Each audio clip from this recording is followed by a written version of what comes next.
Seja muito bem-vinda, seja muito bem-vindo ao meu podcast Caminhos de Cura, lições de um cirurgião oncológico e robótico para mulheres no combate ao câncer. Eu sou o Dr. Alex Bruno, eu sou cirurgião robótico em câncer, formado pelo Instituto Nacional de Câncer, e eu faço cirurgias para recuperar meus pacientes, para curar e controlar o câncer, mas acima de tudo, o que eu opero é gente. E o que eu gosto mesmo, de verdade, é ajudar as minhas pacientes a enfrentarem o câncer de uma maneira melhor e recuperarem a sua vida de uma forma melhor. Além de prevenção do câncer, aqui eu também vou falar sobre tratamento e as atitudes e conhecimentos para vivenciar de uma forma melhor esse desafio. Então vamos juntos trilhar um caminho de esperança e de cura. Hoje a nossa live, o tema da nossa live vai ser sobre reabilitação pélvica no câncer de colo de útero. Lembrar aí que a gente está no Março Lilás, que é o mês de conscientização, de prevenção e lembrar do tratamento do colo do útero, da esperança, da prevenção que a gente tem. Na última semana eu fiz uma live com a doutora Neide, que é super especialista em câncer de colo de útero, patologia do trato genital inferior, que a gente falou muito de lesão precursora, né, que a maioria dos casos o câncer de colo de útero ele tem como ser evitado, tá? A gente evita o câncer e hoje, né, nós vamos falar mais dos casos em que a gente precisa fazer algum tratamento em uma doença mais invasora. Então, recomendo fortemente que quem tiver interesse em aprender um pouquinho mais sobre câncer de colo de útero, também um pouco da prevenção, vacina, nos estágios iniciais, algumas situações excepcionais que a gente falou lá, vou pedir para ver a outra live que ficou bem legal, tá? Depois que acompanhar essa daqui também, que vai ser muito proveitoso. Então, especificamente, a gente vai dar alguns exemplos, eu vou dar alguns exemplos aqui para a Tatiana, das pacientes que fazem esterectomia, de outras que podem fazer esterectomia radical, vou estar explicando também. Algumas pacientes não fazem cirurgia e acabam fazendo um tratamento de quimio-radioterapia, alguns pacientes precisam, vou explicar. E todos esses exemplos, a Tatiana vai explicar para nós o que dá para fazer com essas mulheres, como que vai ser essa reabilitação. Essa live vai servir para uma paciente, uma mulher que já teve câncer, tá? Ou está tratando câncer de colo de útero, ou que tem algum câncer ginecológico, porque a fisioterapia pélvica ela é essencial no tratamento de qualquer câncer ginecológico, e também para os homens, né? A fisioterapia pélvica também serve para os homens, a Tati também pode falar, mas durante a live. E os homens que querem cuidar das suas mulheres, né? E para isso que a gente está aqui hoje. Né, Tati? Eles entenderem melhor o processo, né? Exato, e a exato, acompanhar.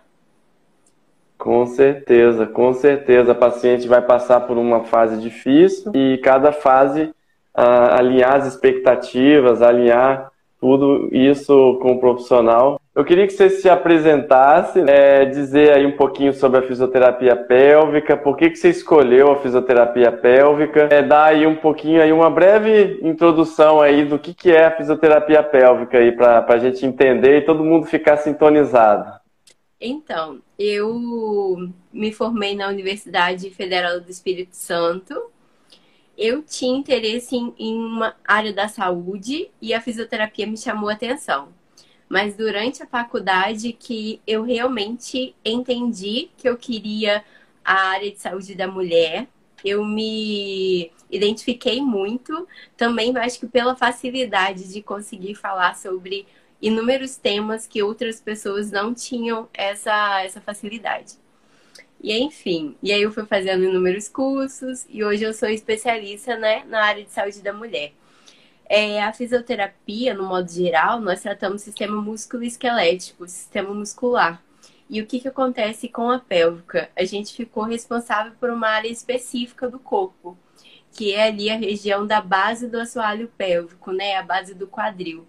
E aí a gente vê que inúmeras disfunções relacionadas à incontinência urinária, fecal, às disfunções sexuais, à gestação, estavam ligadas a essa musculatura. E a gente vai ver, né, ao decorrer da live, que essa musculatura ela vai sofrer alterações durante o tratamento, dentre inúmeras outras coisas. Muito interessante. Então, o que a doutora Tatiana está falando é que os órgãos abdominais, eles se sustentam, né? Todo o peso dos órgãos abdominais, ele é transferido para uma região muscular, onde tem uma função geniturinária e fecal na mulher e no homem também, e que na mulher isso se acentua um pouco mais por conta da gestação, por conta da disposição dos órgãos e ligamentos pélvicos. Isso também, com o tempo e com a vida da mulher, esses órgãos e essa função pélvica, ela vai se transformando, lógico, porque existem aí alterações que vão sendo geradas pela idade, pelas gestações, pelo parto normal, por uma cirurgia, né, pélvica, né, a esterectomia, depois da cirurgia de cesariana, é a segunda cirurgia mais realizada nas mulheres. Então, por isso eu digo que essa live de hoje também é extensível para as outras mulheres que querem cuidar do seu corpo e que, por um acaso, fizeram a esterectomia, né? Então, eu sou Alex Bruno, sou cirurgião oncológico, faço muita a parte de ginecologia oncológica, desde que eu me formei também, igual a Tatiana. É um assunto que eu tenho paixão, de verdade. Especificamente sobre câncer de colo de útero, que é o quarto tipo de câncer mais comum na mulher. Então, atendo muitos pacientes aqui no meu consultório com câncer ginecológico e câncer de colo de útero especificamente.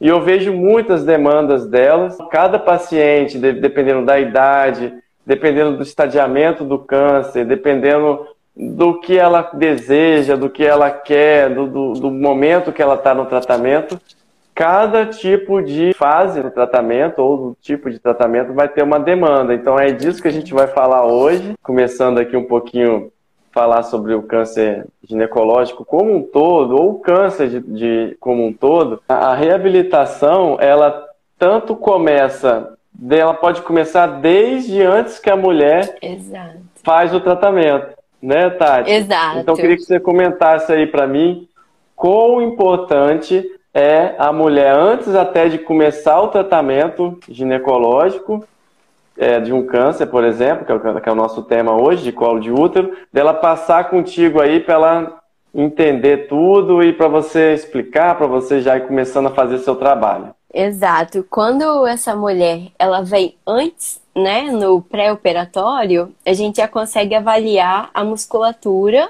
né, como que está, se ela já tem força, se não tem, se já apresenta algum sinal de fraqueza.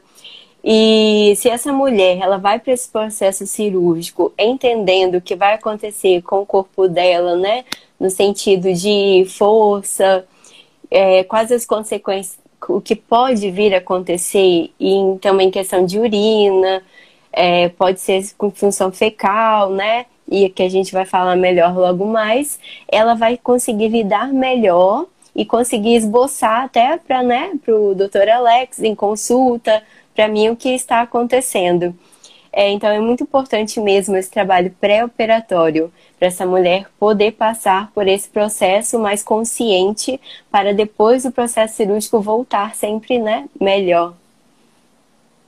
Com certeza, com certeza. Então, esse conhecimento também, né, Tatiana? Isso.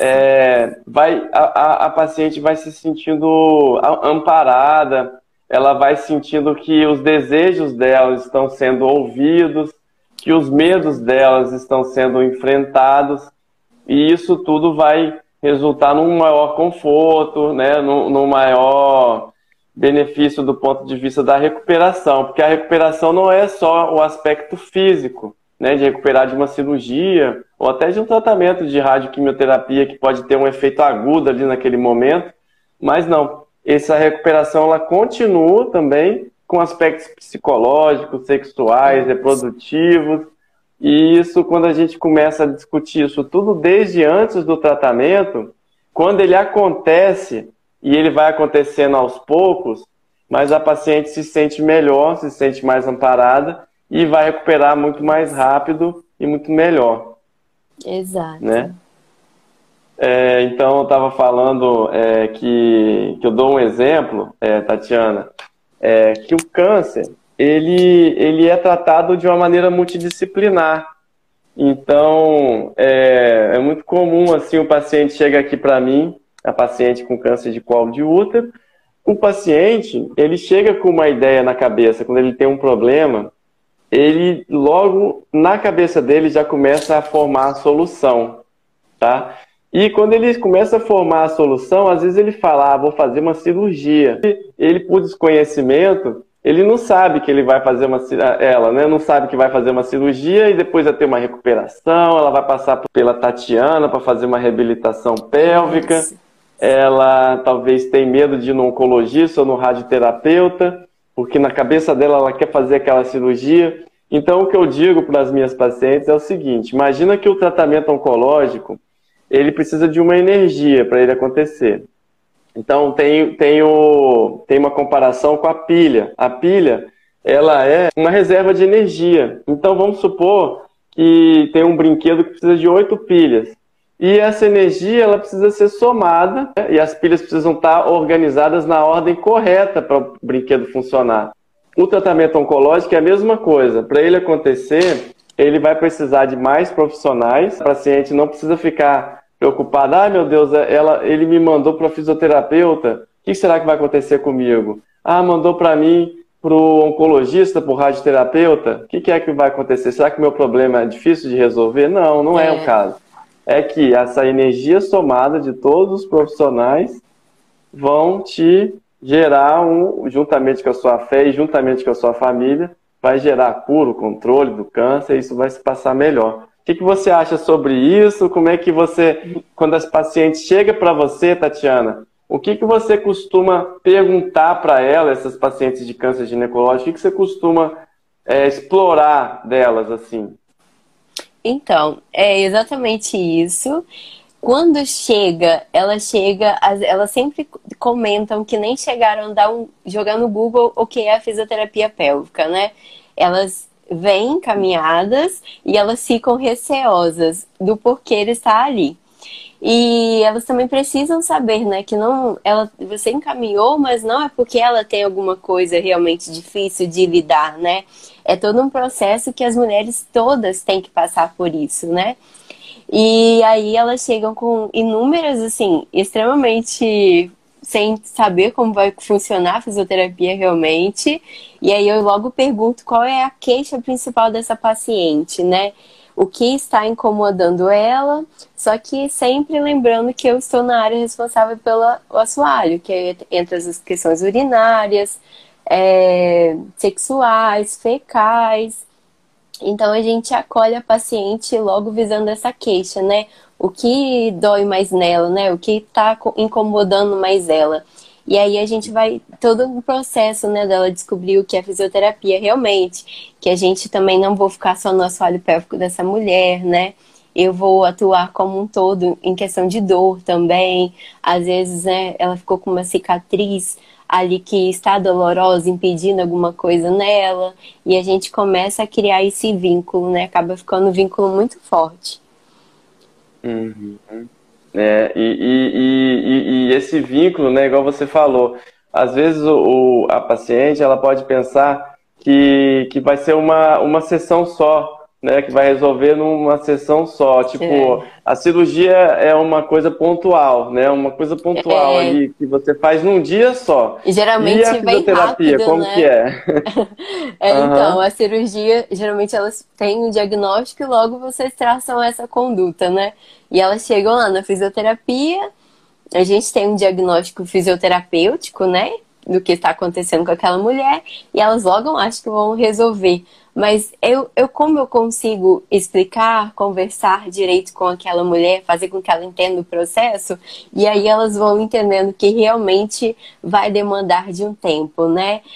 Não é que ela vai ir todos os dias no meu consultório, mas ela vai uma vez, ela vai entender o que está acontecendo naquele processo e ela vai levar isso para a vida dela, para ser funcional, para ser melhor.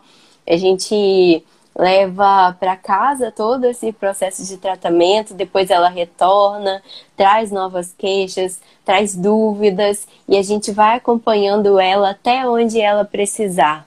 Então, realmente, não é um tratamento, às vezes, que tem um objetivo, a gente consegue, às vezes, até conseguir alcançar um objetivo um pouco rápido, mas ela realmente vai criar um vínculo ali, né, de apoio, se surgirem outros sintomas. Então, é realmente um tratamento em que a gente demanda de um pouco mais de paciência. Que top, que legal. Porque realmente a paciente que faz um tratamento oncológico, a tendência dela é ela começar a prestar mais atenção no corpo. Exato. Tá? Ela vai se reconhecendo, né? Se redescobrindo. É isso, porque o fato é que ela vai pegar aquela dificuldade que ela está tendo, ela vai ter alguém para trabalhar junto com ela. Às vezes, cada ponto do tratamento ela vai encontrar uma dificuldade e, a partir disso, ela vai ter alguém para falar sobre a parte urinária, falar sobre a parte sexual, além do médico.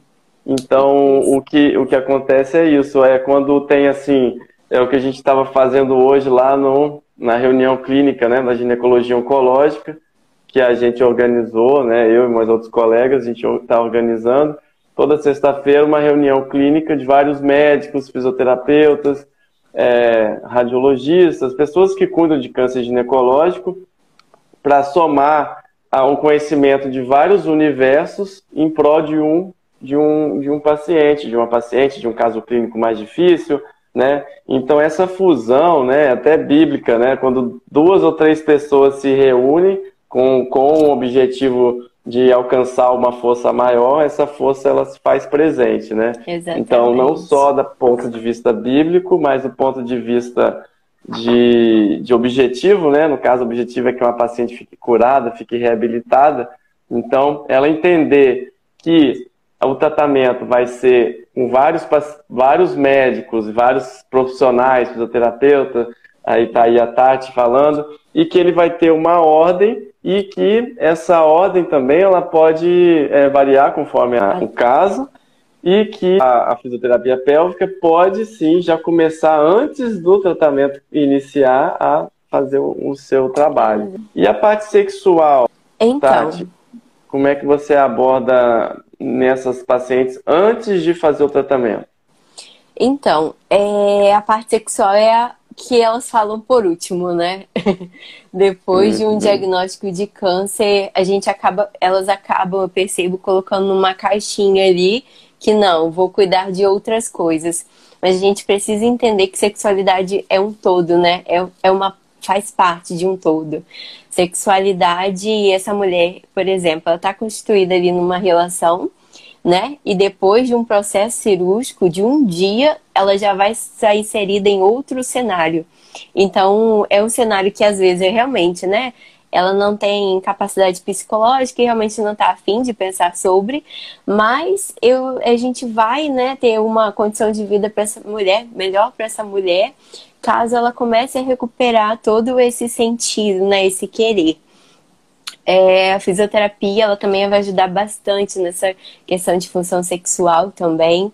É uma demanda, como eu falei, que vem por último, mas está em mente sim, né? Elas sempre ficam pensando como que vai fazer quando for retornar às relações, principalmente se forem mulheres heterossexuais, né? Que vão ter relações com penetração. Então, realmente, assim, apesar de ficar numa caixinha, tem muita dúvida ainda guardada, né? Tem muito tabu sobre também essa questão do câncer, né? Em si. Eu tive um câncer, é uma área que está doente. Não, né? É uma área a ser recuperada, ressignificada, né? E a gente vai atuar, sim, sobre né, essa musculatura aí dessa mulher. Uhum.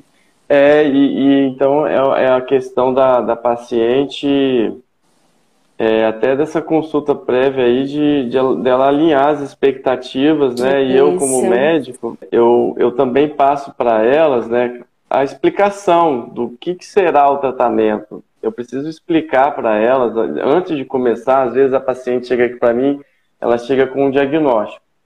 Ela chega com um diagnóstico, uma biópsia, ela já quer operar amanhã, Sim. né? É a Lógico, ela está primeira. com medo, né? E ela já teve na cabeça dela, opa, se é câncer, então é operação. Mas aí quando ela vem aqui para mim, o que eu preciso fazer? Acolher essa paciente, ver as queixas dela, as maiores preocupações que ela tem, como que está o câncer nessa paciente. Então hoje a gente está falando de câncer de colo de útero. O câncer de colo de útero na mulher, quando ele aparece já na forma invasora, normalmente, ele é uma feridinha. Então, o que é o câncer de colo de útero? É mais nada menos que uma feridinha no colo do útero que não tem a tendência de cicatrizar. Infelizmente, ela tem a tendência de crescer. Então, para definir o tratamento, antes de tudo, eu preciso saber qual o tamanho desse tumor. Eu preciso ver ao redor do tumor como que está, ou seja, o tumor ele pode estar bem pertinho da bexiga, do reto, que são os órgãos pertinhos do colo do útero. Ele pode estar um pouquinho mais para a vagina, ele pode ir para as ínguas.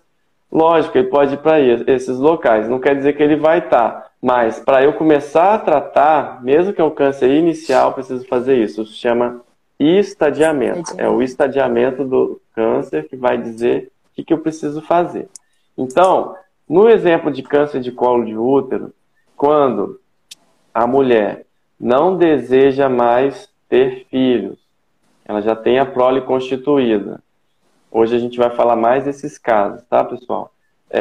E ela tem um câncer inicial microscópico, que às vezes ele é descoberto por uma biópsia, uma conização, que é uma retirada de uma tampinha do colo do útero, que a gente explicou na outra live, tá? Quem quiser ver, pode ver. Mas quando ele é bem pequenininho, o melhor tratamento para ele é uma esterectomia simples, que é a mesma esterectomia realizada para mulheres que têm câncer de endométrio, câncer de ovário, na maioria dos casos, e talvez também o mesmo caso para uma paciente que fez miomas, operou de miomas, ou por endometriose, e vários tipos de sangramento, uterino alterado.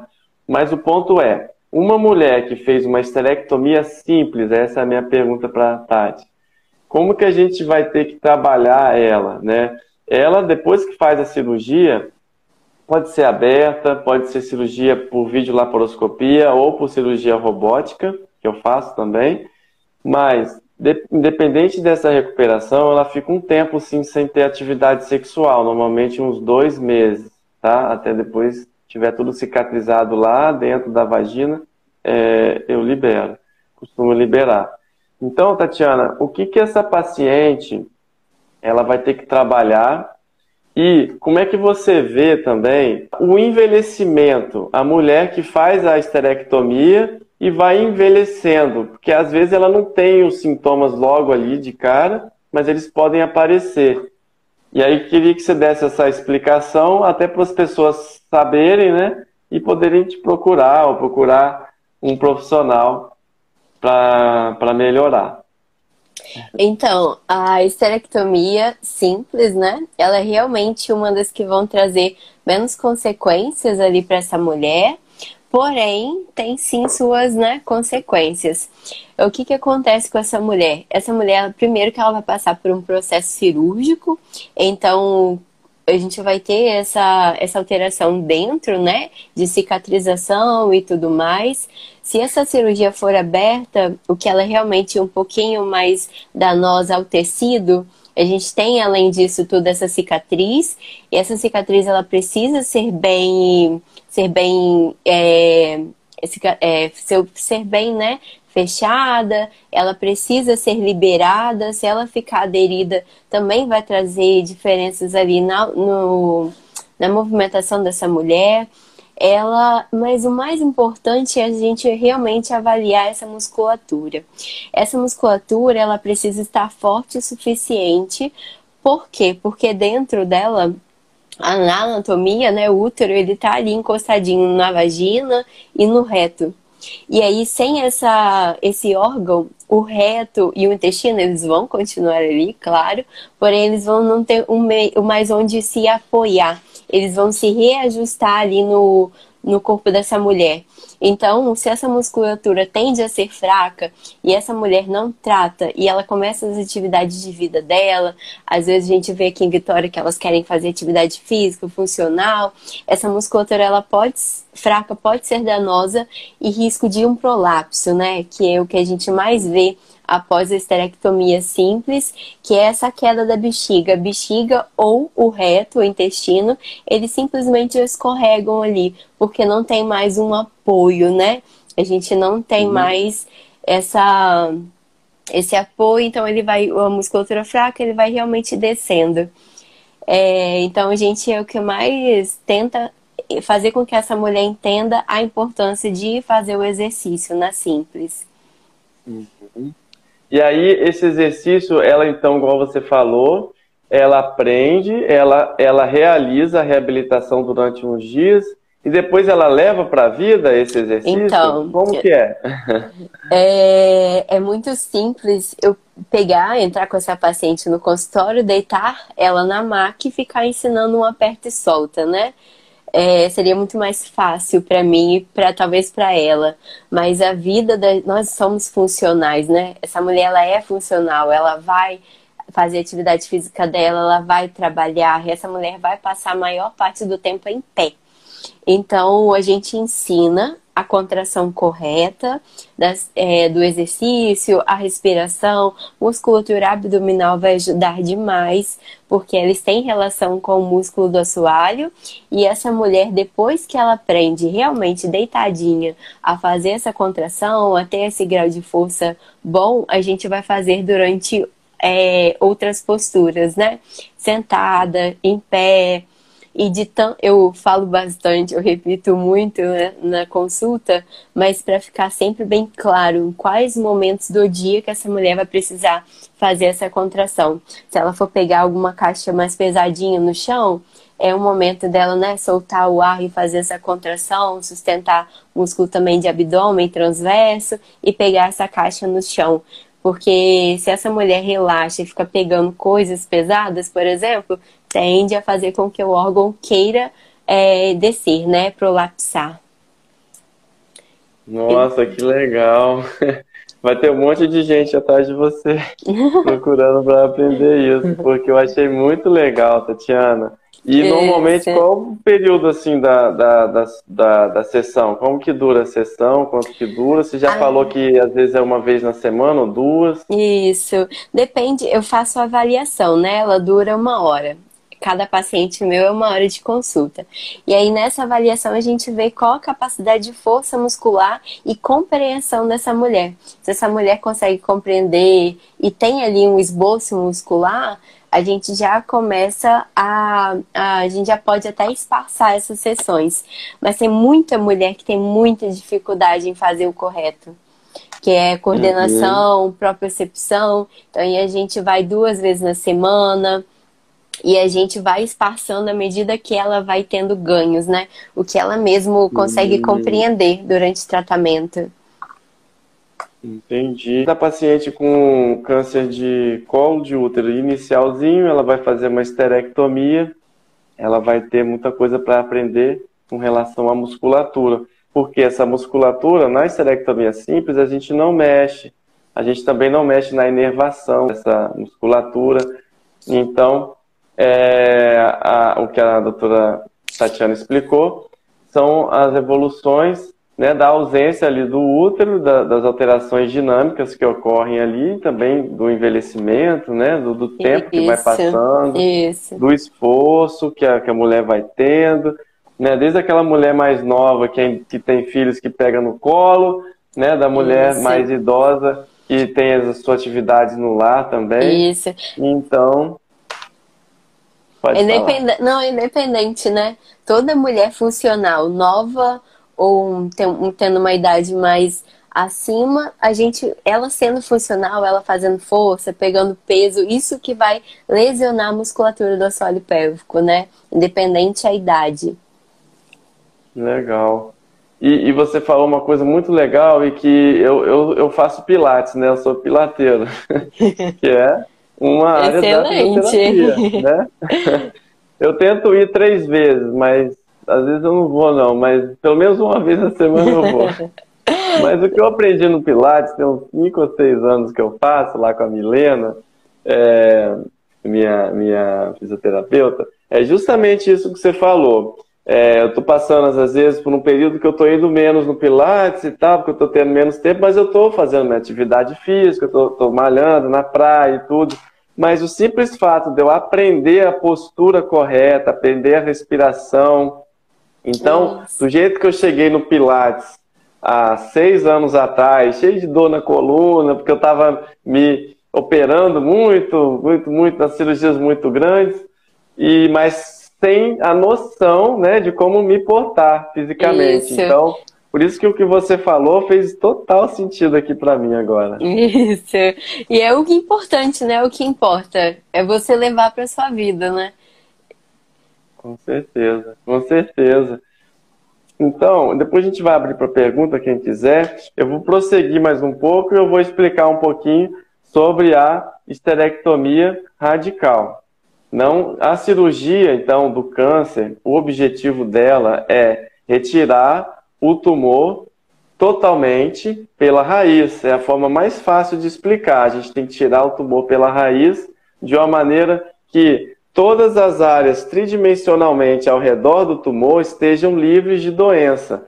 Então, para o câncer de colo uterino, que já começa a ter um tamanho maior, mas ele está alojado ainda no útero, no colo do útero, assim, ó, ele está só aqui, ele não veio ainda para as áreas ao redor do útero, que a gente chama de paramétrios, ele é passível de cura com uma cirurgia. E o que a gente está falando é que essa cirurgia, o que eu estou falando, ela tem que ser um pouco mais, com cuidado um pouco maior, porque eu preciso tirar o tumor inteiro. E essa cirurgia tem um índice de cura altíssimo para quem precisa dela. Se eu faço essa cirurgia para paciente que está com tumor pequenininho, eu vou estar levando um tratamento a mais para ela. Se eu faço essa cirurgia para um paciente que tem um tumor um pouco mais avançado, eu vou estar atrasando ela começar o tratamento correto. Então, aquela minha analogia da pilha serve para agora também. Então, a gente tem que usar a energia na direção certa, na ordem certa, e ela vai ser somada. Então, para paciente que tem um tumor mais inicial, a cirurgia ela vai envolver, quem está entendendo aqui, isso aqui é o útero, aqui é os ovários, aqui são as trompas, e esse retinho, esse desenho aqui é como se fosse a vagina, tá? Da mulher. Aqui está o útero, aqui está o tumor. Então eu preciso tirar um tecido ao redor aqui do útero. E o útero, ele precisa tirar, e eu não vou precisar tirar os ovários dessa mulher, porque esse tumor ele raramente dá metástase para o ovário. Uma paciente que tem um tumor restrito, eu vou fazer uma esterectomia, em que eu vou mexer ao redor do útero dessa paciente. Então, é uma cirurgia um pouco maior. Quais são as alterações no corpo da mulher principais dessa cirurgia, que é curativa? Ela vai curar a paciente. Normalmente, eu tiro um pouquinho mais de vagina, né, para dar aquilo que eu expliquei, que é a raiz, tirar com a raiz.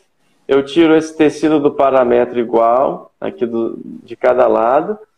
Você vê que aqui eu desenhei menos, é por quê? Porque tem uns tipos de tumores menores que eu não preciso tirar todo o tecido em volta. Eu posso ser mais econômico. E a medicina hoje, ela está permitindo isso para a gente ser mais econômico.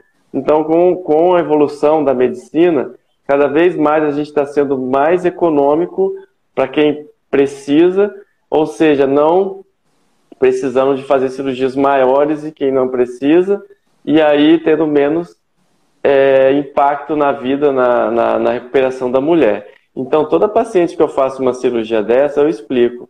O útero, ele está envolvido numa região muito pertinho da bexiga, muito pertinho do reto. Então, eu vou fazer essa cirurgia, eu não vou estar mexendo só no aparelho genital feminino. Eu vou estar mexendo também na inervação da bexiga, na inervação do reto. Então, essa paciente é uma paciente que vai ficar curada, né? Com fé em Deus, lógico. Mas que vai passar por um processo de recuperação pós-operatória. Ela vai ter uma reabilitação, então, física. O corpo dela, com o tempo, essa inervação, ela pode inicialmente ficar mais difícil. Até um ano ela pode se recuperar totalmente ou parcialmente. Ou seja, ela precisa de um tempo para amadurecer. Justamente sobre essas pacientes que eu vou pedir para a Tatiana explicar, que na pós-operatório ela está operada, ela ainda tem os ovários, que os ovários eles podem ser mantidos na mulher, e principalmente nas mulheres mais novas, isso é um ganho muito bom, porque ela continua produzindo hormônio, então para a vagina, para o epitélio da vagina, para a lubrificação da mulher, para todos os quesitos de prevenção de infarto, de osteoporose, tudo isso que a gente quer preservar. E a última coisa é que a vagina dela vai estar mais curta. Então, exatamente. A gente vai ter um trabalho maior em questão sexual, são nessas pacientes, né? Você reduz uma parte do canal vaginal. Porém, por exemplo... 2 centímetros. Os 2 centímetros. A vagina, ela tem ali uma média, vamos dizer, de 4 a 7 centímetros. Reduziu 2 centímetros. A vagina, durante a excitação sexual, a vagina é um tecido viscoelástico, né? Ela consegue ter a capacidade de se alongar. Então, durante o ato sexual, quando essa mulher está excitada, a própria canal vaginal ele já dilata, ele aumenta de tamanho. Só que, com as alterações que a gente vai ter, geralmente essa paciente, ela também pode vir a passar por radioterapia. Eu não sei se você vai falar depois, né? Mas a Depois. Isso. Já adiantando um pouquinho. Pode falar. Já adiantando um pouquinho, a gente vai ter comprometimento ali de fibra muscular.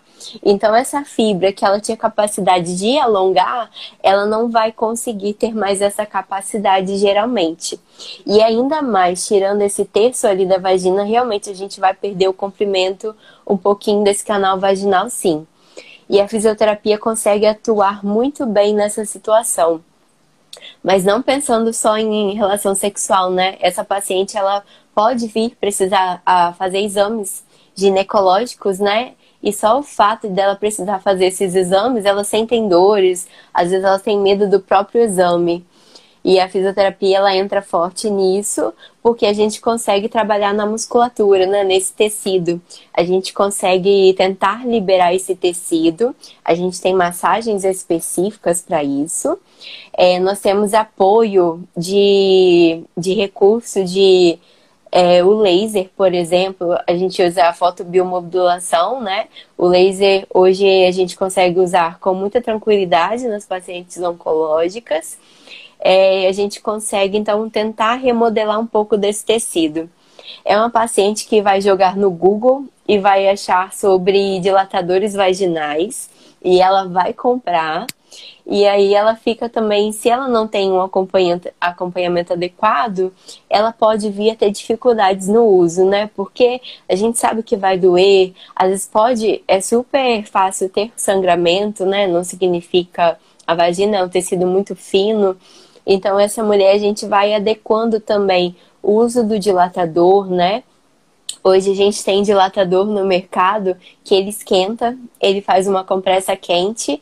A gente tem outros tubinhos que a gente consegue colocar água gelada, se essa mulher precisar usar a termoterapia, se ela tiver dor após uma sessão, mas a gente consegue então tentar liberar e alongar um pouquinho desse tecido, né? A gente conseguindo 1 centímetro, eu já consegui 2 centímetros, essa mulher de alongamento muscular, essa mulher tendo relação e tendo excitação, todo o processo, né, de relaxamento, ela vai ter capacidade sim, né, de voltar a ter essas relações.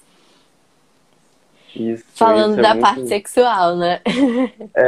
Não, é isso mesmo. Então, o que você falou, né, e o que eu vejo também, do jeitinho que você falou, é que essas pacientes, né, dando um exemplo das que não fazem a radioterapia, que precisam de tirar o útero, mas de uma maneira radical, e encurta a vagina, como elas não tiram o ovário, na maioria das vezes, e não fazem radioterapia, não tem as sequelas da radioterapia, que depois eu vou falar um pouquinho, a tendência dessas pacientes que eu vejo é ter uma vida sexual muito mais próxima do normal e depois é que vai normalizar. O que é o normal? O normal para a paciente, né? Então, o que ela fazia antes, ela vai adequar do que ela quer fazer. Então, às vezes, a dilatação da vagina não é até um ponto determinado X, é até onde a mulher deseja, né? Ela vai chegar até uma dilatação, um comprimento de vagina que tá bom para ela. Exato. E que ela tá ali ressignificando, ou que ela tá querendo ficar. E às vezes ela não precisa, né, necessariamente ter relações também com penetração, né? O ato sexual, ele é um todo. O sexo oral, que a gente chamava de preliminar, é uma relação sexual, né? É essa mulher se redescobrir de outras formas, outros tipos de prazeres, que a gente também tem muito isso, né? Como que vai entrar. Mas às vezes não é só o entrar, né? A penetração. Tem todo o resto, carinho com o parceiro. E eu acho que é o de grande valor, né? A gente focar nisso também. Sim, o parceiro tem a gente dá atenção também para o parceiro, para ele alinhar, né, com ele, né? A expectativa dele, a expectativa dela. Outro dia eu fiz uma live com a sexóloga, a Marina Cafuri, tá até lá, quem quiser assistir, ficou muito legal a live. E que a gente falou desse parceiro, né? Qual que a gente tem que fazer com ele, né? Porque a gente tem que dar atenção para ele, porque ele vai precisar de entender, né? Porque a paciente está passando, para poder, em cada fase, né? No pós-operatório, logo depois, durante as sessões, e se a paciente quiser que ele participe, né? Lógico, sempre tudo no consensual, né? Tudo os dois querendo, isso vai ser mais fácil. Exatamente. E fora as questões sexuais, essa paciente, né, voltando ao caso, a paciente que passa por esse processo cirúrgico, ela pode vir a ter complicações, como você falou, né, de inervação.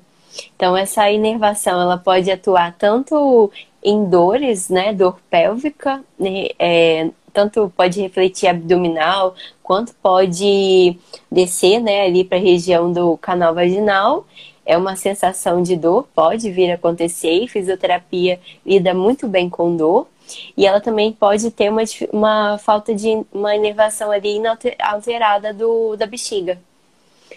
Geralmente, no início, essa bexiga ela pode vir a ter retenção. O que é? Essa bexiga perde a capacidade de se contrair, né? Então, às vezes, num pós-operatório, essa paciente vai precisar fazer um cateterismo, né? Que é introduzir a sondinha ali na uretra para esvaziar. Mas depois ela vai passar por um processo também de passar por uma nova vivência com relação à urina, né? Que também, quando a gente falar de radioterapia, a gente tem algo muito, muito forte nisso, né? Que tem as pacientes que também têm a radioterapia ela também vai ir em foco de célula de bexiga, e essa bexiga vai perder realmente essa capacidade, né, de armazenar o xixi e de contrair. Então, a fisioterapia, ela entra também na terapia comportamental, de fazer com que essa paciente compreenda, né, o que está acontecendo, qual a capacidade dessa bexiga. Ela precisa realmente ir de 15 em 15 minutos ao banheiro, de 1 em 1 hora, Será que a gente consegue segurar pelo menos mais uma horinha ali para ir ao banheiro? Então a gente vai se readequando a tudo isso, né? A toda a urgência, para fazer a contração e ela conseguir segurar mais um pouquinho esse xixi, ou relaxamento também, né, dessa musculatura. Se a bexiga não puder contrair com uma força boa, a gente tende a relaxar esse tecido para que ela sente no vaso e diminua a pressão ali da bexiga, né, para esvaziar. E ela precisa fazer alguma prensa abdominal, ela precisa ajudar alguma coisa assim no esvaziamento dessa bexiga? Então, o esvaziamento perfeito é que a gente realmente relaxe toda a musculatura, né? A gente não precise fazer força. Mas é uma paciente que, por exemplo, eu indico aquele banquinho de banheiro, que geralmente a gente indica para fazer cocô, é o banco de cócoras. Hoje a gente acha na internet, tem farmácias no Rio de Janeiro, aqui em Vitória eu nunca vi, mas você entra numa farmácia, vende, né? Que às vezes ele até encaixa no vaso. Quando você coloca o pé apoiadinho nesse banco, a musculatura ela já tende a ter um relaxamento total, né? Porque a gente fica de cócoras, então a musculatura ela já relaxa. E se caso vir precisar fazer um pouquinho ali de força, a gente entra com um trabalho muscular de abdômen, né? De transverso, um músculo de estabilidade para tentar ajudar ali nessa bexiga, né? Na função dela. Exato, porque a melhor posição para evacuação é a posição de cócoras, né? A bexiga, para fazer xixi, a gente não fica indicando, mas em casos, né, de tensão muscular, ela também seria legal. Porque anatomicamente, né, o nosso corpo ele está mais preparado para relaxar na posição de cócoras. E a gente tem que respeitar o nosso corpo, a evolução do nosso corpo, né? Tudo que a gente fizer para auxiliar e voltar numa posição, né? Porque o vaso sanitário ele surgiu depois, né? Exato, primeiro, a gente fazia cocô de cócoras. Exatamente. Então não dá pra ir contra a natureza, né, Tati? Exato. Então, olha, essa paciente, então, que fez a esterectomia radical, ela, algumas vezes, ela vai ter algum diagnóstico, depois que a gente tira a lesão, o tumor vai ser examinado por um todo. E em alguns casos, a gente descobre algumas alterações que vão precisar de um tratamento complementar. Toda paciente que faz essa cirurgia radical também, antes de entrar na radioterapia, Tati, ela também pode fazer uma linfadenectomia pélvica. Essa linfadenectomia pélvica, hoje ela está menos agressiva, até porque eu posso fazer ela por robótica, eu posso fazer ela, às vezes, sem tirar todas as ínguas da pelve, mas tirando só um linfonodo de cada lado, isso eu chamo de linfonodo sentinela. Então, é isso que eu estou falando, a evolução da medicina, a gente está fazendo tratamentos cada vez menos agressivos. Mas, de um todo, de uma maneira geral, as pacientes que fazem linfadenectomia ou evoluem com inchaço das pernas decorrente da retirada das ínguas ou até da radioterapia, o que você pode fazer para essas pacientes? Tá? Incrivelmente, eu não fico só na pelve, né? A gente atua no corpo como um todo, né? Então, essa paciente, o que quer dizer, né? A gente tem 2 sistemas aí circulares, o sanguíneo e o linfático. São esses vasos ali do sistema linfático que são retirados na cirurgia, e esse tecido, esse sistema linfático, ele produz um líquido a mais, né? E esse líquido, como ele não vai ser drenado muito bem, a gente vai vir com edema, que é a perna inchada. Só que geralmente, pós essas cirurgias, elas têm a tendência a inchar mais de um lado do que do outro. Às vezes ela realmente só incha de um lado, né? E esse inchaço, se não for tratado, se ele for acumulando, ele vem a surgir como linfedema. Que essa paciente ela vai ter esse inchaço e vai ser um inchaço muito mais espesso, muito mais difícil da gente controlar. Antigamente a gente fazia muita drenagem linfática, né? Hoje a gente também faz a drenagem linfática quando essa perna começa a inchar. Mas uma das coisas mais importantes é essa mulher manter a musculatura boa. É ela ter um músculo forte para esse músculo conseguir fazer com que esse edema, né, esse inchaço, ele suba, né, a panturrilha ali, a bomba que a gente fala, né, do nosso corpo na perna, ela precisa estar boa para fazer com que esse edema ele venha, mas também ele seja fácil de drenar. Então a gente trabalha com isso também, com a massagem, com o exercício, orienta o uso de meia compressiva, às vezes vai precisar de fazer um enfaixamento e explicar, né, o que a paciente pode fazer na rotina dela. Se eu fiquei muito tempo em pé, vou botar essa perna para cima no final do dia. Top. Top, Tati. E eu quero só fazer uma pausa aqui para dizer para as pacientes não ficarem preocupadas, porque né, parece que a gente está falando só de complicação, né? Mas não, a gente simplesmente está falando, né, das coisas que a Tatiana, né, ela trata, e eu trato também, lógico, eu trato, porque os pacientes chegam para mim também. Então, o médico que trata o câncer, ele não só está acostumado em vigiar o câncer para ele não voltar, e caso ele volte, ele vai descobrir mais precocemente e vai tratar, né? Porque o câncer, quando ele é descoberto no início, ele é mais fácil curar. E quando o câncer volta, também quando o câncer volta e é descoberta essa volta no início, a chance de curar também é maior. Então, além do médico tá ligado nisso, eu como médico das mulheres, na ginecologia oncológica, eu estou acostumado a identificar e orientar as pacientes sobre as possíveis alterações no corpo dela. E essas alterações, quando elas aparecem, eu dou atenção para elas, a Tatiana, igual ela falou também, e a partir daí ela vai se tratar. E outra coisa que eu falo para as pacientes muito é que a gente não vai explicar, às vezes, por que o câncer apareceu, né? É difícil a gente falar, a gente sair e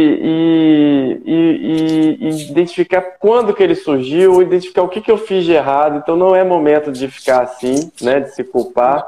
E esse momento vai servir, né, a partir do momento que você até aceita, né, a situação, de alguma maneira você vai servir para isso ressignificar e que a sua vida melhore a partir disso, né? Porque eu falo muito para as pacientes, principalmente das que têm câncer mais avançado, do jeito que tá, não dá para ficar, né? Então, muitos casos em que o câncer está maior, em que sim, o tratamento é um pouco mais agressivo, mas por outro lado, esse tratamento ele tem chance de curar. Ele tem chance de acabar com aquele mal que, infelizmente, não vai ter volta se você não tratar dele. Exatamente. Né? E tem gente especialista tanto em tratar quanto acompanhar depois e tanto que melhorar as possíveis sequelas do tratamento. Isso. A gente está falando para, né, mais essa educação mesmo, até quem você convive, né? Que passou por todo esse tratamento, saber identificar, a gente fala tanto, pode acontecer isso, isso, isso, mas quando você sabe, identifica, e você consegue ajudar até a pessoa mais próxima, né? Que é o importante. Com certeza. Isso eu vejo lá na UFES, assim, porque como lá eu atendo mais gente, assim, no mesmo tempo, ao mesmo tempo que chega uma paciente que acabou de ter receber o diagnóstico de um câncer mais avançado, ela senta do lado de uma paciente que já recebeu esse diagnóstico há 5 anos atrás, também do câncer mais avançado, que passou por tudo isso e já está ali acompanhando, e muitas vezes ela já vai ter alta do meu acompanhamento a partir dos 5 anos. Então, eu quero dizer o seguinte, que aquela paciente ali já passou por todo o processo, todas as fases, né? E que às vezes o simples fato dela passar para outra, né? E esse trabalho que a gente está fazendo aqui, para justamente trazer a nossa consciência do que pode vir, mas que a gente vai estar ali para ajudar. E aí, na última parte que eu quero falar, então, é quando o tumor ele está mais avançado. Quando o tumor tá mais avançado, eu vou continuar com o meu desenho. Não sei se ele ficou mais confuso agora. Porque agora eu botei a bexiga aqui. Tá ótimo. E eu botei o intestino aqui atrás. E aqui a lesão é uma lesão maior. Mais de 50% das pacientes que chegam com diagnóstico de câncer de colo de útero, infelizmente no Brasil, elas estão com um tumor mais avançado. Ou seja, se você reparar bem o meu desenho, parece que o tumor está um pouco fora aqui do útero. Ó. Ele está um pouco mais fora aqui da onde era para ele estar. Na verdade, não era para ele estar aí. Mas ele está aqui e a tendência dele é crescer, ir para o reto ou ir para a bexiga. Nessa situação aqui, a cirurgia, é aquela mesmo, até mesmo aquela que eu falei, a radical, ela não consegue tratar isso daqui. Porque além de ter essas lesões bem próximas do reto e da bexiga, elas têm alguma tendência de ir para as ínguas. Tá? E aí, como eu resolvo essa situação? Como é que eu salvo essa paciente? É a radioterapia. Então, a gente falou da radioterapia inicialmente aqui, a gente falou de algumas complicações, a gente acabou não falando tanto, mas eu vou falar agora, mas ela salva, tá? Ela tem tratamento, e quem faz esse tratamento é o radioterapeuta, ele acompanha a paciente, tá? Lembrar que no Brasil, 65% das pacientes com câncer ginecológico vão fazer algum tratamento com radioterapia. Por quê? Porque ela é muito importante. Então, ela é importante quando você quer tratar uma região anatômica. A cirurgia ela é muito boa para câncer de colo de útero em específico, quando você tem que tirar o tumor pela raiz, e aí o tumor sendo menor você consegue.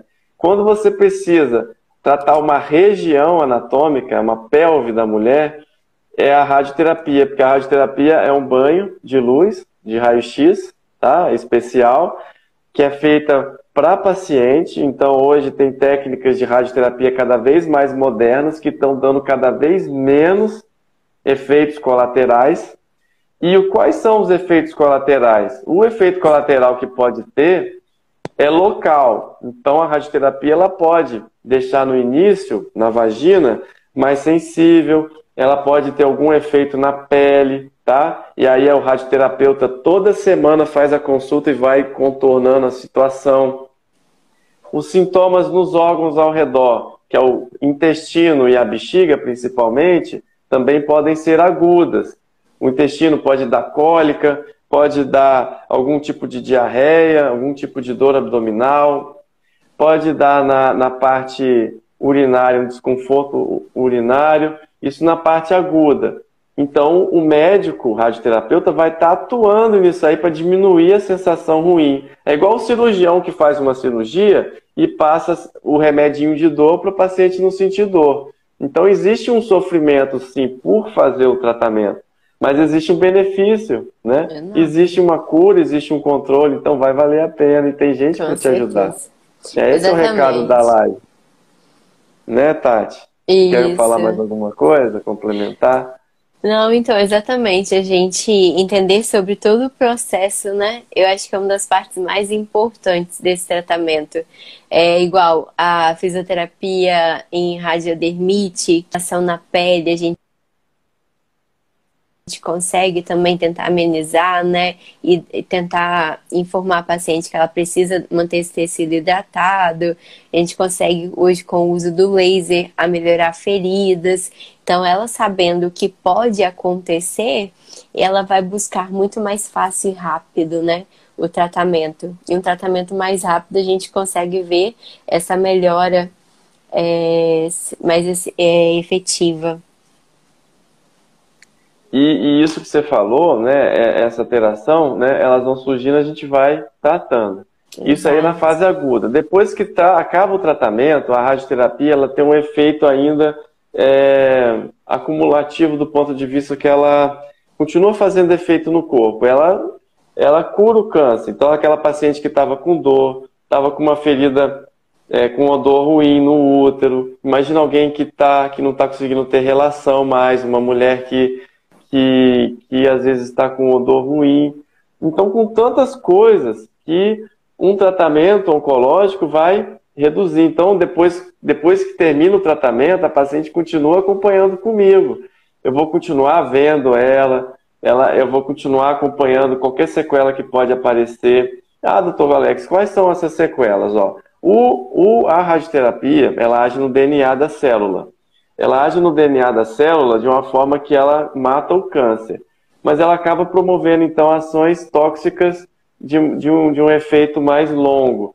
E, no caso do colo do útero e da vagina, falando aqui da parte genital feminina, a vagina tende a ficar menos elástica, o que a doutora estava falando, doutora Tatiana. Ela tende a ficar mais fininha, ela tende, devido à parte da radioterapia, também atingir os ovários na mulher que ainda menstrua. Então tem uma baixa do estrogênio, então o epitélio da vulva, da vagina, fica menos lubrificado. Sim. É mais fácil dela ter uma relação e sangrar um pouquinho. Exato. Eu sempre falo para as mulheres, olha, eu sempre vou falando para elas, ó, no início tudo é mais difícil, né? No início, depois do tratamento você está curada, mas aquele sangramento que pode dar logo depois das primeiras relações, logo depois do tratamento, ele vai te incomodar, vai te chamar atenção, porque aquele sangramento às vezes foi como começou o câncer, né? Mas com o tempo a paciente vai ganhando mais confiança, ela vai vendo que está dando tudo certo, ela vai aprendendo o corpo dela, como que tá, como é que ela vai reagir, né? Então eu queria que a Tatiana falasse como é que ela trata essas pacientes, o que a gente tem que ver com relação à vagina que pode estenosar, pode ficar mais fina, para a gente acabar de entender como é que a gente vai tratar essa paciente que fez radioterapia. Então, falando em radioterapia, a gente já começa a pensar na parte externa, né? No que você pega um espelho e olha. Antes de ter algum tipo de penetração, por exemplo, em relação sexual, a gente tem alterações ali na vulva, né? Na própria pele. Então, só de ter alguma ferida, só de ter alguma pele muito sensível, essa mulher, ela vai demorar muito mais a tender a voltar a ter essas relações. Fora que, às vezes, vem com uma ardência, né? A urina é ácida. Então, ao urinar, às vezes pode ser incômodo ela fazer xixi, ter essa ardência. Então, tem essas alterações. A fisioterapia, hoje, a gente consegue entrar atuando nesse tecido com o uso, hoje, da fotobiomodulação, que é o laser, que quando a gente controla essas feridas, essas mulheres elas vão conseguir ter uma resposta melhor. E a rádio também, então ela vai comprometer outras células, que também vou falar depois da bexiga, mas ainda falando no canal vaginal, ela vai perder toda essa capacidade. Hoje, uma mulher que não passou por nenhum tipo de cirurgia, de tratamento, hoje uma mulher jovem, quando a gente vê o canal vaginal, ele tem umas rugosidades, né? A vagina dentro, ela não é lisa. Então, essas ruguinhas, essa pelinha mais no canal vaginal, na relação sexual, quando ela alonga, como nós já falamos, esse tecido estica. E pós-tratamento, às vezes a gente perde essa rugosidade, essa vagina fica mais lisa. E aí que quando a gente vai introduzir algum tipo de vibrador ou o próprio pênis, ele pode lesionar ali a parede da vagina e aí que ela sangra, né? Mas a vagina ela também recupera esse tecido. E aí a gente tem essa questão do alongamento, né? Quanto mais a gente consegue voltar com esse tecido assim elástico, menos a gente vai conseguir agredir ele para ter esses tipos de lacerações, né? A rádio, e essa mulher, ela só fazendo um adendo, essas mulheres com câncer de colo de útero, normalmente elas podem fazer reposição hormonal, o câncer não impede, tá? Alguns casos pode ser que não possam, mas a maioria pode usar hormônio. Então o estrogênio, tanto o que a gente aplica lá na vagina, que a gente pode prescrever para o paciente, tópico, ou o estrogênio da reposição hormonal, que é feita com ginecologista ou endocrinologista, ela também vai ajudar a lubrificação, a elasticidade, trofismo vaginal. Ah, sim, porque isso, a lubrificação ali, a gente tem ali no canal vaginal muita célula, né, de glândula de muco. E a rádio, ela também vai influenciar nisso, né? Então, ela tendo músculo saudável, ela repondo hormônios, vai ajudar demais mesmo. E ela pode usar lubrificante também, né, Tati? Deve, Tá. deve. Vai ser Aham. assim, independente de todas as relações, principalmente as iniciais, ela vai ter um lubrificantezinho ali que a gente hoje tem bons no mercado para ela usar, né? Para ela ir com mais conforto. Muito bom. E lembrar que as mulheres que não têm parceiros, né, ou que não têm relação mais, assim, por algum motivo, ou não tem relação mesmo, elas precisam, mesmo assim, fazer o uso do dilatador, né, pelo menos aí de 5 a 10 minutos. Depois você me fala, Entendi. mais ou menos 2 a 3 vezes por semana. E esse tipo de dilatador também tem os graus, né, que importantes. A Tatiana pode comentar os tamanhos, diâmetros que a gente pode atingir, né? Lembrando que não precisa nada acima do que já era, tá? Mas que se não fizer, Pois a é. tendência da vagina é ir fechando, porque o processo de cicatrização vai fechando. E quando eu quero fazer o acompanhamento oncológico, eu preciso olhar lá no fundinho da vagina, que é onde surgiu o tumor. Então, durante o tratamento, vai ser importante essa vagina estar abertinha para o médico que vai acompanhar, no caso eu, né, ou o ginecologista oncológico, quem for acompanhar, tá vendo ali, tá bem controlando ali o localzinho onde teve o câncer. Então, queria que você falasse mais sobre isso. O exame, né, o Papa Nicolau, ele já é. Hoje ele é meio que incômodo para todas as mulheres, né? Assim, não é normal sentir dor, jamais, né, durante o exame, mas já é um ato que a gente é um pouquinho mais assim, agressivo, né? Vamos dizer assim. A gente ter que ir ao médico, deitar, a gente já fica mais incômoda ali na situação como um todo. Imagina para essa mulher, né, que ela tá tendo com um estreitamento ali, né, uma estenose de canal vaginal. Ela vai querer fugir desse exame mais do que tudo. O que não Com pode. certeza. Ela sabe que ela vai precisar dele. E é aí que gera esse ciclo de dor, né? Ela fica pensando na dor, fica pensando no exame, e aí gera todo esse desconforto.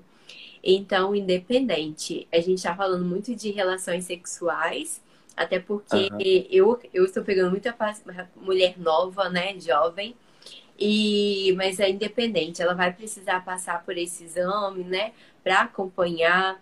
E lá no consultório, quando ela tem ela vai precisar passar por exame, eu tenho espécula em consultório e a gente, né, faz, eu não faço o exame, mas a gente introduz, vê se ainda tem dor, se não tem, o que que a gente ainda pode melhorar. Porque aí, por exemplo, quando ela for voltar para sua consulta, ela já vai com mais Uhum. calma, né? Ela já vai Aham. preparada, sem esse receio todo, né? Eu já recebi algumas pacientes suas aí que facilitou aqui o processo e a gente faz com calma, a gente respeita o tempo da mulher, né? É importante também ela entender, né? Depois que ela entende que é importante, também fica mais fácil. O fato de entender o motivo, né? E a importância, na maioria das mulheres, elas querem sim, as mulheres são muito cuidadosas com o corpo, isso eu observo muito. Então, o que eu estou falando aqui é para informar. E o que eu vejo é que normalmente a gente fala, explica sobre isso, elas entendem, elas fazem. As mulheres realmente são nota mil. Por último, eu queria só que você falasse da parte, então, da inervação e das alterações urinárias aí da radioterapia para essa mulher que faz o tratamento com quimiorradioterapia e braquiterapia, que é um tratamento de raio. A quimioterapia cai o cabelo das mulheres, ela é mais para ativar a radioterapia, vão ficar controladas ou curadas daquele problema que estava causando aquele problema todo. Depois elas precisam de uma reabilitação urinária também, porque a radioterapia também vai atingir a bexiga. Então eu queria que você explicasse aí essa última coisa aí pra gente. A rádio, né, todo esse processo, ela também pode vir a alterar as células ali da bexiga. Então, essa bexiga, ela vai perder a complacência. O que que a gente quer dizer com isso, né? Essa bexiga, quando ela vai se enchendo de urina, ela vai relaxando, alongando para caber essa urina. E quando ela vai contrair, ela se fecha, né? Ela realmente aperta para essa urina sair ali pela uretra. Então, o que que acontece com a bexiga dessa paciente. Ela perde essa capacidade de complacência. Então, uma mulher que ela conseguia segurar o xixi por 4 horas, por exemplo, ela vai diminuir. Então, essa mulher ela vai depender de ir mais ao banheiro. Essa bexiga ela pode ficar uma bexiga hiperativa, então é uma bexiga que ela vai querer, né? Ela não vai conseguir relaxar o suficiente, então ela vai fazer umas contrações, que é essa capacidade da gente de querer ir ao banheiro. Então essa mulher ela vai ela às vezes ela vai fazer da vida dela o ir ao banheiro, né? Ela vai ao banheiro antes de sair de casa. Ela vai ao banheiro quando chegar no local, ela já vai esquematizar ali onde é o banheiro mais próximo. Então, ela cria uma dependência.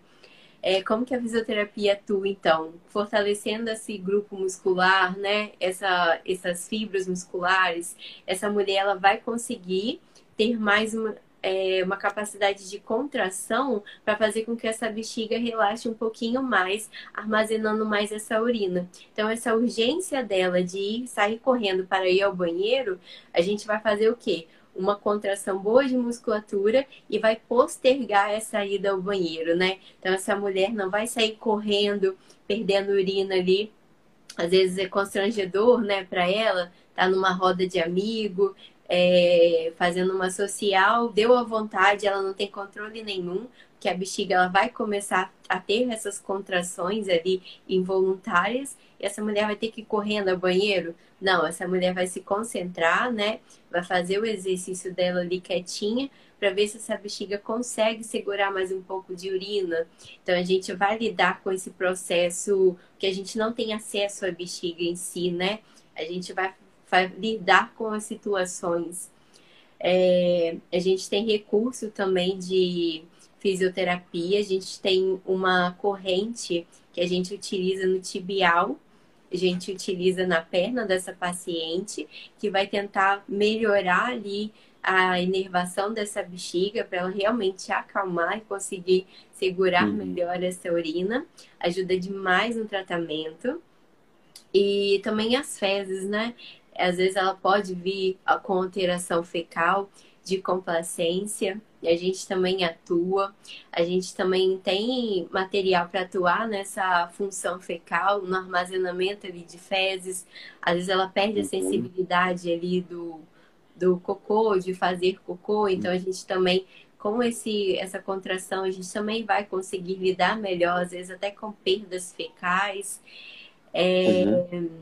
Enfim, É um processo. É um processo, né, que ela vai se reeducar na quantidade de água também, na ingesta de água durante o dia. É um paciente que, obviamente, eu tô aqui bebendo água, mas ela não vai ficar bebendo muita água à noite, né? A gente vai beber mais água pela manhã, porque ela também vai ter o despertar do sono dela. Ela vai dormir, mas a própria bexiga desperta. Então, é uma mulher que vai ficar levantando à noite para fazer xixi. Ela vai perder a qualidade do sono, que é importante focar, né? Que a gente não precisa ficar acordando para fazer xixi. 1, 2 vezes no máximo é o suficiente, é o normal. Mais de 3, 4 já não é fisiológico. Então, a gente vai tentar atuar em todos esses processos. Até aquela comparação lá me veio de novo. No dia que eu fui fazer o Pilates, porque eu tava com dor na coluna, eu não saí lá eu saí muito bem do Pilates, muito melhor do que eu cheguei, mas eu quero dizer que eu não fiquei, minha coluna não melhorou da noite pro dia, né? Isso que eu queria dar também essa mensagem, né? Que é um processo. Então hoje que eu tô bem da coluna, não tô sentindo dor, mas foi porque eu fiz um trabalho, né? Esse trabalho também requer tempo, esse trabalho também requer a gente aprender um comportamento melhor, direcionado para o problema, no caso que a Tatiana estava explicando, a parte urinária. Quando a paciente ela chega no consultório, logo na avaliação eu dou um diário para ela. A gente dá o diário miccional, que a gente consegue enxergar por 3 dias. Ela vai descrever, né, o que ela bebe, a hora que ela foi ao banheiro, se perdeu xixi ou não. E aí a gente consegue realmente visualizar como que está a vida dessa mulher, né? Identificar o que aconteceu para ir dia após dia tentando recuperar, né? Muito legal. Então, Nossa, Tati, a gente falou de muita coisa, daria para falar mais ainda. Tá. Eu queria agradecer muito aí a sua presença. Tem uma pergunta aqui. Fiz o preventivo recentemente e a médica disse que estou com atrofia, mas não me aconselhou nenhum tratamento. Que devo procurar por isso? Normalmente, a atrofia da vagina, vulvo-vaginal, faz parte da síndrome geniturinária da pós-menopausa, que naturalmente os hormônios da mulher podem estar diminuindo ou diminuírem, né, bastante, de forma que não tem mais o estímulo para a célula ali do epitélio da vulva, da vagina, se proliferar como fazia antes. Então a mulher tem a vagina e a vulva mais seca, mais frágil, pode acontecer a perda da sensibilidade, perda da elasticidade, e essa paciente pode se sentir mais ressecada, ela pode ter dor, pode ter ressecamento. Todas essas alterações, elas podem ser melhoradas, podem ter até alterações urinárias decorrente dessa queda do estrogênio, às vezes com uma reposição hormonal, às vezes com tratamento de laser, terapia. Então, aconselho a senhora procurar um ginecologista para tratar isso daí, que eu tenho certeza que vai melhorar. Esse preventivo não vai dar mais atrofia. Quer falar mais alguma coisa? Vou puxar um pouquinho aqui para o meu lado, que a fisioterapia também é uma profissão de primeiro contato, né? Essa paciente, ela pode buscar independente a fisioterapia e também avaliar essa questão, né? Se realmente eu tenho como melhorar essa capacidade muscular, se eu preciso de força, se eu preciso, né, relaxar esse músculo. E de todas as outras orientações, né? Então, passar por todo esse processo mesmo, ela vai precisar, tanto hormonal quanto muscular. Eu quero te agradecer muito por você ter vindo aqui hoje. Muito obrigada mesmo. Muito obrigado, até a próxima.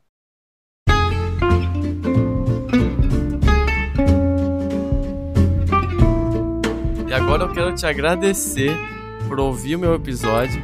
E eu quero te fazer 3 pedidos. O primeiro é deixar seu comentário aqui embaixo dizendo como esse episódio te ajudou ou outros episódios estão te ajudando. E segundo pedido, encaminhar para alguém que pode estar precisando ouvir esse episódio. E o terceiro pedido é me seguir no Instagram e no YouTube. E até mais, até o próximo episódio.